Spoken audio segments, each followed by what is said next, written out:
சந்தியா ராகம் சீரியல்ல 5ஆம் பாகத்துல என்ன நடந்ததுன்னு பார்க்கலாம். வாங்க வீடியோக்குள்ள போலாம். ஏய் மாயா, நீ அப்பா கிட்ட போய் என்ன சொன்னாலும் இப்ப அப்பா கேட்பாரு. முதல்ல போய் ஒழுங்கா பேசுங்கிறாங்க தானா. தானா என்ன பேச சொல்லிங்கிறாங்க, உன் மனசுல உள்ளதையெல்லாம் நீ போய் பேசு போங்கிறாங்க தானா. உன்னோட லைஃப்பை பத்தி இன்னைக்கு தான் முக்கியமான முடிவெடுக்க போறாங்க. இன்னைக்கு நீ தவற விட்டீங்கன்னா என்னைக்குமே அதை திரும்ப பேச முடியாது. முதல்ல நீ இங்கிருந்து போய் பேசு போ. சீனு மாமாவை நீ எவ்வளவு லவ் பண்றேன்னு எனக்கு தெரியும். உன் மனசுல சீனு மாமா தான் இருக்கிறாருன்னு எனக்கு தெரியும். சீனு மாமாவை நீ கல்யாணம் பண்ணிக்கணும். நீ எல்லாருக்கும் கேட்குற மாதிரி போய் சீனு மாமாவை தான் கல்யாணம் பண்ணிக்கிறேன்னு போய் சொல்லு போ. இங்க பாரு மாயா, இந்த குடும்பத்துக்காக நீ எவ்வளவோ நல்லது செஞ்சிருக்க. ஆனா இப்ப அமைதியா இருந்துட்டு கொஞ்சம் வருஷத்துக்கு அப்புறமா நீ ஃபீல் பண்ணினா அதை சரி பண்ண முடியாது. தப்பான முடிவு எடுத்துட்டோமோன்னு வருத்தப்படுவேன். இப்ப வாய் பேசாம இருந்தா எதுவும் ஆக போறதில்ல. எதுவுமே கேட்டதான் கிடைக்கும். அப்பா கிட்ட போய் ஒரு தடவை பேசு. உனக்கு விருப்பம் இல்லாம எதையுமே செய்ய மாட்டாரு. அப்பா கிட்ட போய் உன் மனசுல உள்ளதை வெடுக்குன்னு சொல்லிடு. அப்பா கண்டிப்பா உன்னை பத்தி யோசிப்பாரு. பாருடி, அப்படி இப்படின்னு பேசிட்டு இருந்த அக்கா வச்சேன்னு நினைக்கிறேன். இல்லைன்னா திட்டிடுவான் பாத்துக்கோ. இப்ப சீனு மாமாவை மிஸ் பண்ணிட்டு அப்புறம் லைஃப் ஃபுல்லா நீ அழுதுகிட்டு இருக்க போறியா? மாயா, உனக்கு இப்ப வரைக்கும் டைம் இருக்கு. இப்ப மிஸ் பண்ணினா நம்ம பேசவே முடியாது. முதல்ல போய் பேசு போ. சரி, நான் போய் பெரியப்பாட்ட பேசி பார்க்குறேன்னு மாயா போய் பெரியப்பான்னு கூப்பிட்றாங்க. என்ன மாயா, ஏதாவது என்கிட்ட பேசணுமா? பேசுங்கிறாங்க. மாயா அந்த பக்கம் திரும்பி பார்க்குறாங்க. தனாவும் பேசு, அப்பா கிட்ட பேசுங்கிறாங்க. இல்லை பெரியப்பா, உங்களுக்கு ஏதாவது ஹெல்ப் பண்ணலாம்னு தான் வந்த, வேற எதுவும் கிடையாதுன்னு மாயா அப்படி சொல்லி சமாளிச்சிடுறாங்க. இல்லை எல்லாமே ரெடி ஆயிடுச்சு, ஒன்றும் பிரச்சனை இல்லைங்கிறாங்க. அதுக்கு ரகுராம் சரி பெரியப்பான்ட்டு போயிடுறாங்க. அட என்ன மாயா இது இப்படி சொதப்பிட்டேன்னு தனா கேட்குறாங்க. ஆமாம், பெரியப்பாவுக்கு என் மேலே இந்த நம்பிக்கை கெட்டு போயிடக்கூடாது.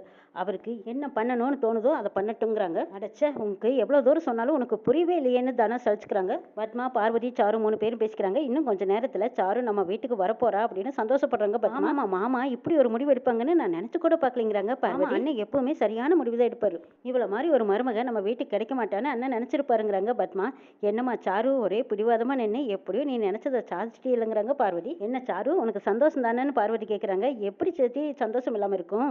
இதுக்கு காரணமே நீங்க 2 பேரும் தான். முதல்ல நான் தான் உங்களுக்கு 2 பேருக்கும் தேங்க்ஸ் சொல்லணுங்கிறாங்க. மணிவண்ணன் சோகமா ஒரு இடத்துல உட்காந்துருக்காங்க. இதை பத்மா பாத்துடுறாங்க. நீங்க 2 பேரும் பேசிட்டு இருங்க இப்ப வந்துடுறேன்னு சொல்லிட்டு பத்மா மணிவண்ணனை வந்து கேட்குறாங்க. என்னங்க ஏன் இப்படி சோகமா கொண்டிருக்கீங்கன்னு கேட்குறாங்க. ஆமா, இன்னும் கொஞ்சம் நேரத்துல சீனுவுக்கும் சாருக்கும் கல்யாணம் நடக்குதுன்னு ஓலையை வாசிக்க போறாரு உங்க அண்ணங்கிறாங்க. அதான சரியான முடிவுங்கிறாங்க பத்மா. ஆனா சீனுவுக்கு இதுல விருப்பமே இல்லையே. அவ எதையுமே வாய் திறந்து மனசு விட்டு சொல்ல மாட்டேங்கிறானுங்கிறாங்க மணிவண்ணன். அண்ணன் சொன்னாங்கன்னா கரெக்டா தான் இருக்கும். ஒரு தடவை அண்ணனை எதிர்த்து பேசிட்டு நம்ம வெளியில வந்து கஷ்டப்பட்டது போதாதா? இதுக்கு மீறி அவர்கிட்ட யார் என்ன பேச முடியுங்கிறாங்க பத்மா. இதுக்கப்புறமா அமைதியா இருக்க முடியாது. சீனு சொல்ல போறது இல்ல, அதனால நானே போய் சொல்றேங்கிறாங்க மணிவண்ணன். நடந்து முடிஞ்சது தான் சொல்ல போறேன். சீனுவுக்கு மாயாவை தான் பிடிச்சிருக்கு. அதனால ஊரறிய சீனுவுக்கு மாயாவை கல்யாணம் பண்ணி வைங்கன்னு நான் கேட்க போறேங்கிறாங்க மணிவண்ணன். நான் போய் மச்சாங்கிட்ட பேசிட்டு வரேங்கிறாங்க. கொஞ்சம் இருங்க, நீங்க அப்புறம் போலாம், இருங்கன்னு சொல்லி பாக்குறாங்க. பத்மா, இல்ல நான் இப்பவே போய் சொல்ல போறேங்கிறாங்க. இப்ப இருக்க போறீங்களா இல்லையா? வாங்க, இங்க எல்லாரும் இருக்காங்க, நம்ம தனியா போய் பேசலான்னு பத்மா தனியா கூட்டிட்டு போறாங்க மணிவண்ணனை. ஒரு ரூம்குள்ள கூட்டிட்டு போயிடுறாங்க. இங்க பாருங்க, நான் என்ன சொன்னாலும் நீங்க கேட்க போறது இல்ல. அண்ணன் முடிவை சொல்ற வரைக்கும் நீங்க இந்த ரூம்குள்ளேயே இருங்கன்னு உள்ள வச்சு கூட்டிட்டு வந்துடுறாங்க பத்மா. பத்மா, கதவை தரவன்னு தட்டுறாங்க மணிவண்ணன். இங்க பாருங்க, அண்ணன் ஓலையை வாசிட்டு முடிக்கிற வரைக்கும் நீங்க உள்ளேயே இருங்க. நீங்க வெளியில வந்தீங்கன்னா ஏதாவது சொல்லி சொதப்பி வச்சிருவீங்க, கடங்கன்ட்டு போயிடுறாங்க. ஊரே கூடி நிக்கிற இடத்துல பிள்ளையார் சாமிக்கு முன்னாடி ஓலை எழுதி வச்சிருக்காங்க. மாயா, இப்பவாவது அப்பா கிட்ட சொல்லுங்கிறாங்க. தனம், நீ கொஞ்சம் அமைதியா இரு, அவரே படிப்பாருங்கிறாங்க. மாயா, அண்ணி ஒரு ஆர்வமே இல்லாம தானே இருக்கோம். நம்ம தான் என்ன நடக்கும்னு நம்மளுக்கே தெரியுமல்ல, அதனால எதுவும் தெரியலைங்கிறாங்க. பார்வதி, இல்ல எனக்கு ஆர்வமா தான் இருக்குதுங்கிறாங்க. பத்மா, சீனுவுக்கும் சாருவுக்கும் கல்யாணம் நடக்க போகுதுன்னு ஓலையை வாசிச்சதுக்கு அப்புறமா மாயாவோட முகம் அப்படியே பேயறிஞ்ச மாதிரி நிக்குமல்ல, அதை பாக்குறதுக்கு தான் ஆர்வமா இருக்குதுன்னு சொல்றாங்க பத்மா. ஆமா, நீங்க சொன்னதுக்கு அப்புறமா எனக்கும் ஆர்வமா தான் இருக்குதுங்கிறாங்க. பார்வதி, எங்க சாரு அந்த வீட்டுக்கு மருமகளா ஆக முடியாதோன்னு நான் கூட பயந்துதாங்க இருந்தேன். பொண்ணு யாரு, ஏன் பொண்ணாச்சே, நினைச்சதை சாதிக்காம விடுவாளாங்கிறாங்க மகளிங்க. எங்க சீர்வரிசை எல்லாம் கேட்க மாட்டாங்கல்லங்கிறாங்க. சீர்வரிசை எல்லாம் கேட்க மாட்டாங்க, முதல்ல பொண்ணை கொடுப்போம், அப்புறமா நான் யாருன்னு காட்டுறேன் பாருங்கிறாங்க மகளிங்க. ஓலையை படிச்சிடலாமான்னு பாட்டு கேட்டுட்டு இருக்கும்போது இந்த பக்கமா பத்மா, கதவை தரன்னு மணிவண்ணன் அங்க கதவை தட்டிக்கிட்டே இருக்காங்க. அந்த வழியே ஒருத்தர் வந்தவங்க கதவை திறந்து விட்டுறாங்க.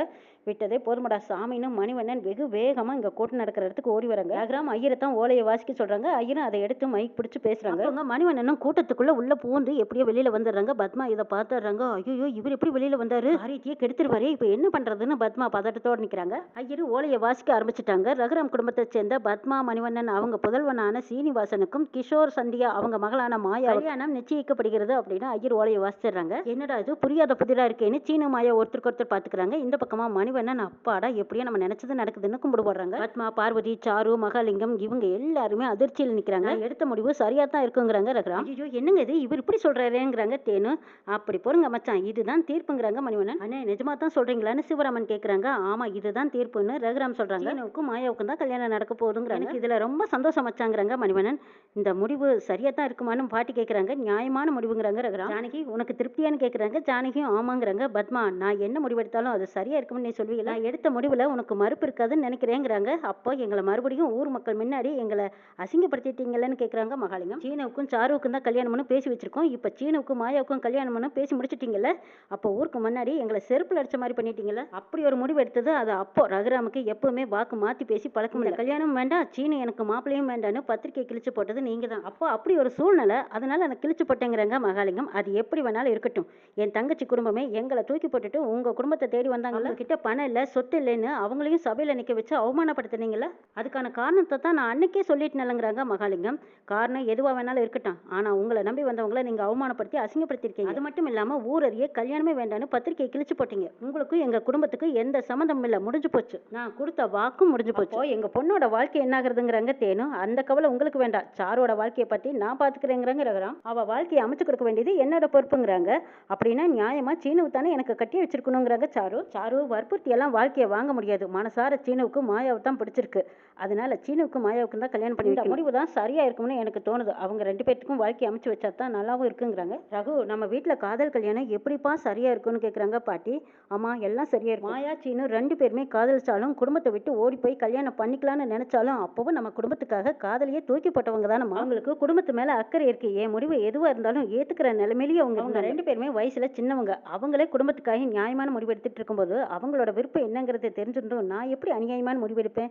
ஞானும் நியாயமா தானே முடிவெடுக்கணுங்கிறாங்க ரகுராம். அவங்க ரெண்டு பேரும் சந்தோஷமா இருக்கணும்னா சேர்ந்து தான் இருக்கணும். இதுதான் குடும்பத்தோட ஆணித்தரமான முடிவு. அப்பதான் குடும்பமும் சந்தோஷமா இருக்கும். அவங்க சந்தோஷம் தான் என்னோட சந்தோஷம். அதனாலதான் அவங்க அமைதியா இருக்காங்கன்னு சொல்றாங்க. எடுத்த முடிவு சரியா நினைச்சதுனாலதான் சாருவும் அமைதியா இருக்கா. அவளுக்கு ஒரு நல்ல வாழ்க்கை நம்ம அமைச்சு தர மாட்டோமே என்ன? இதுல சாருவை இந்த வீட்டு மருமகளா ஏத்துக்கிறேன்னு நான் சொல்லல, மகளா ஏத்துக்கிறேன்னு சொல்லித்தான் இந்த ஓலையில எழுதியிருக்கேன்னு சொல்றாங்க ரகுராம். சாருவோட வாழ்க்கைக்கு நான் தான் பொறுப்பு. அவளுக்கு நானே ஒரு நல்ல பையனை பார்த்து கல்யாணம் பண்ணி வைப்பேன். நிச்சயமா சாருவும் இந்த வீட்டுல ஒருத்தி தானுங்கிறாங்க ஜானகி. வீட்டோட கௌரவம் தான் முக்கியம்னு இந்த வீட்டு பசங்க நினைக்கும் போது பசங்களோட சந்தோஷம் தான் முக்கியம்னு நான் நினைக்கிறதுல தப்பு இல்லையே. அடைச்சி மாயாவோட முகத்தை பார்க்கணும்னு நாம நினைச்சோம். ஆனா நம்ம முகமெல்லாம் தான் பேயறிஞ்ச மாதிரி இருக்குதுங்கிறாங்க பார்வதி. சாரு, நீ அமைதியா இருக்கே, நீ என்ன பதில் சொல்ல போறேன்னு கேக்குறாங்க ரகுராம். பெரியப்பா, நீங்க என்ன முடிவு எடுத்தாலும் அது எனக்கு சம்மதம் தான் சொல்லிடுறாங்க சாரு. இதை கேட்டதும் மகாலிங்கம் தேனு இவங்களும் ஆச்சரியமா பாக்குறாங்க. ரொம்ப சந்தோஷமா இருக்கு, நீ என்ன புரிஞ்சுக்கிட்டதே எனக்கு ரொம்ப சந்தோஷமா இருக்குங்கிறாங்க. எங்க பொண்ணே இப்படி ஒரு முடிவு சொன்னதுக்கு அப்புறமா இதுல நாங்க என்ன சொல்லறதுக்கு இருக்கு? எங்க பொண்ணோட முடிவு என்னவோ அதுவே எங்களுக்கு சம்மதம்ங்கிறாங்க மகாலிங்கம். இனிமே எங்களுக்கு எந்த கவலையும் இல்லை. இனிமே நீங்க சொல்ற முடிவை நாங்க ஏத்துக்கிறோம்னு சொல்லி கையெடுத்து கும்பிடுறாங்க மகாலிங்கம். இந்த ரெண்டு ஓலையும் சாமி பாதத்துல வச்சு பூஜை பண்ணி கொடுங்கன்னு ரகுராம் கேக்குறாங்க. ஐயரும் அதே மாதிரி செஞ்சு கொடுக்குறாங்க. எல்லாருமே திரும்பவும் வீட்டுக்கு வந்ததுக்கு அப்புறமா சாரு பத்மா கிட்டையும் பார்வதி கிட்டையும் இனிமேலும் என்னால பொறுத்துக்க முடியாது. சீனு மாமாவுக்கு எனக்கு தான் கல்யாணம் நடக்குங்க. பாரு சாரு, நீ தான் என்னோட மருமகள். நீ சீனுவை கல்யாணம் பண்ணிக்கிட்டு நீ என் வீட்டு மருமகளா வரணும். நீ தான் என் மருமகளா வருவேன்னு நான் உனக்கு சத்தியம் பண்ணி கொடுக்குறேன்னு பத்மா சாரு கையை பிடிச்சு சத்தியம் பண்ணி கொடுக்குறாங்க. பார்வதி, பத்மா, சாரு மூணு பேர் வேறொரு திட்டம் போட்டுட்டு இருக்காங்க. இங்க சீனு மாயா ரெண்டு பேரும் அப்பாடா ஒருத்தருக்கு ஒருத்தர் நம்ம காதலை புரிஞ்சுக்கிட்டாங்க. நம்ம காதல் உண்மையான காதல் அப்படின்னு ஒருத்தருக்கு ஒருத்தர் பார்த்து நேசிக்கிறாங்க. என்ன நடக்குதுன்னு நாளை சொல்ல பார்க்கலாம்.